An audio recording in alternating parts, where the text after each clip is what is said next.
স্কিনটাকে দেখে মনে হচ্ছে লাইফে স্ট্রেস বেশি, গ্লো কম, রিল্যাক্স।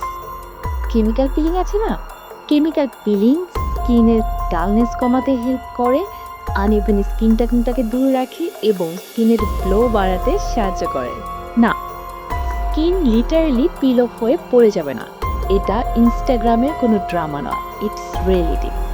স্কিনের যে ডেড সেলগুলো থাকে সেগুলো রিমুভ হয়ে যায় কেমিক্যাল পিলিংয়ের মাধ্যমে, ফলে স্কিনের টেক্সচারটা ইমপ্রুভ হয়, স্কিন ভিতর থেকে একটা গ্লোয়িং ভাব চলে আসে এবং ময়শ্চার যদি ঠিক থাকে কেমিক্যাল পিলিংয়ের রেজাল্টটা অভাবনীয় সুন্দর আসে। একটি মার্ক টেনিং আনুবিন্দন যে কোনো কিছুর জন্য কেমিক্যাল পিলিং ট্রিটমেন্টটা কিন্তু best option. But remember, doctor consultation ছাড়া chemical peeling is big no. অবশ্যই যে কোনো ট্রিটমেন্টের আগে ডক্টর কনসালটেশন কিন্তু must. So all dull skin, bye bye, welcome to the happy glowing skin.